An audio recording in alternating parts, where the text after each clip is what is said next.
Hey there, chemistry lovers. This is Tierney. I'm from Monroe Community College, as you may or may not know, and today we're going to talk about atomic mass. Now, before we get into the lesson, I want to explain this video just a little bit. So this video is going to walk you through our lecture notes, and what I want you to do is I would like you to play along. At one point in this video, I'm going to ask you to pause your video. I want you to actually pause the video and work out a problem and then see how you did. This process will help you learn how to do these problems, which is the ultimate goal of this class, right? So let's just play along, and there's another video in this series. So this is Atomic Mass 1. There's also Atomic Mass 2. And once you've watched both videos in class, we're going to build off of the lessons that you've learned, and hopefully this will bring a greater understanding of this material for you. So, atomic mass. What is it? Atomic mass is the average mass of one atom of an element. This is given in the units of AMU, which stands for atomic mass units. The name makes sense, right? So what is an AMU? An AMU is defined as 1/12 of the mass of one carbon-12 atom. So what happens is carbon-12 was defined as being exactly 12 AMUs. So if we take 1/12 of that mass, we have our definition of 1 AMU. And if we compare 1 AMU to a gram, you're going to see that AMUs are tiny. So this is why an AMU was created, because a gram is just really impractical for when we're talking about masses of particles such as atoms and molecules. So we can also look at the mass of other particles such as molecules. So molecular mass is the mass of one molecule, and a molecule is the smallest particle of a molecular compound. Most molecular compounds are covalent. These masses are given in AMUs. A formula mass is the mass of one formula unit. A formula unit is the smallest unit of an ionic compound. Recall that ionic compounds are normally found in crystal form, and a formula unit is the smallest ratio of elements within that crystal. This mass is also given in AMUs. The other type of mass that we're going to talk about is isotopic mass.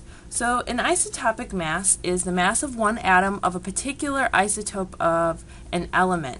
Recall that the difference between isotopes of an element is simply in the number of neutrons, and this varies the mass of the atom because the mass is dependent on protons and neutrons. This is also given in AMUs. And when we're talking about isotopic mass, it's usually given to you the percent abundance of each of those isotopes.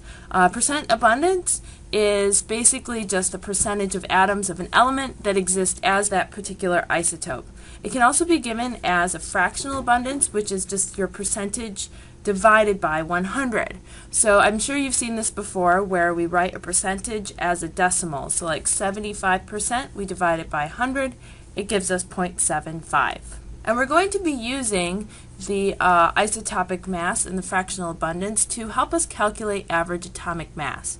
So the average atomic mass of an element is the weighted average mass of an element based on the abundances of naturally occurring isotopes. This is the mass that's given to you on the periodic table.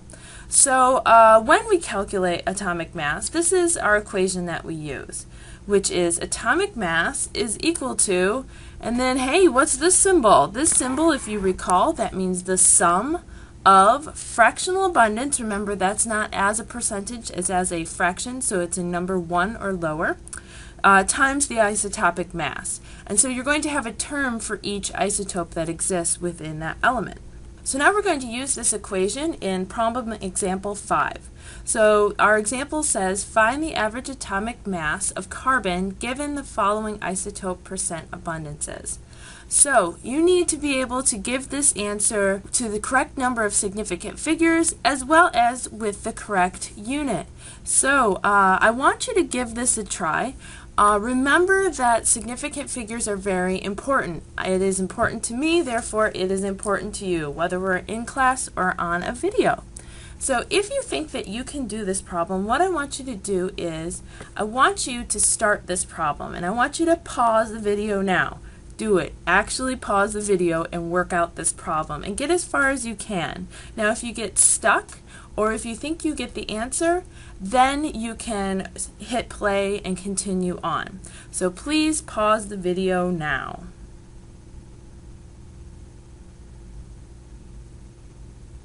Think you got it? Let's see how you did. So the answer to this problem is 12.01 AMUs. If you got this to the correct number of significant figures and with the correct unit, then you're good to go, unless you feel like you want to see how I did this, which is probably similar to how you did it. If you didn't get this, or if you just want to see how I did this problem, continue playing this video. Otherwise, you can just go on to the next video. So let's work out this problem now. So our equation is that the average atomic mass is equal to, and we have two isotopes, so we're going to have two terms in our equation. And the first thing is fractional abundance of an isotope. So our first isotope is carbon-12, and our percent abundance is 98.93%. We're going to divide that by 100 to give us 0.9893. And we're going to multiply it by 12 AMUs, which is its isotopic mass. For the second isotope, carbon-13, we have a percent abundance of 1.07%.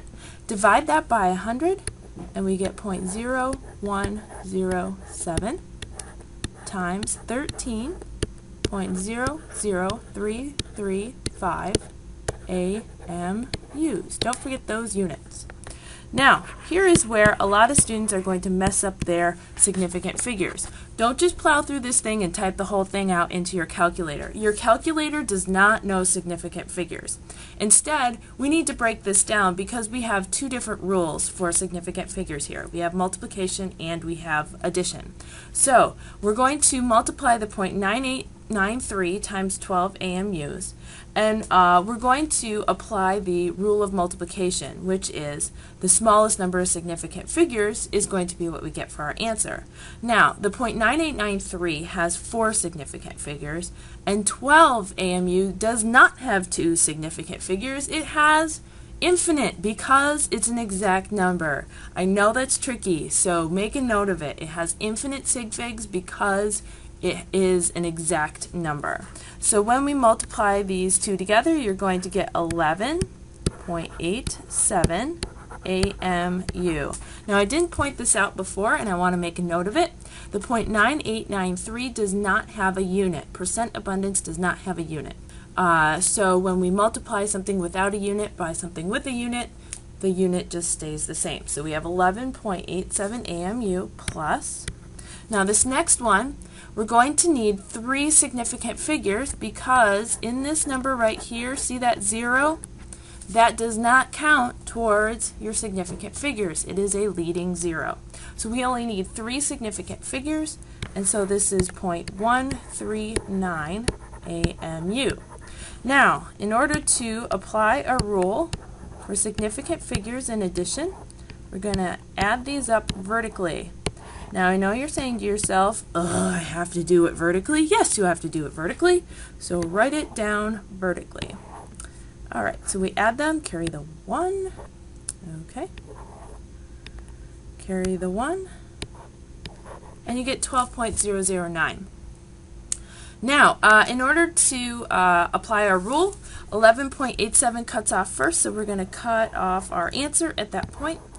The 9 right here shows us that we're going to round up this number right here, and so we get 12.01 AMUs as our answer. So if you have any questions at all about this video, please write them down right now. In class, I will ask you if you had any questions, and I'll address any concerns that you have or confusion so that we can move on with the lesson. So right now, you are ready for video 2.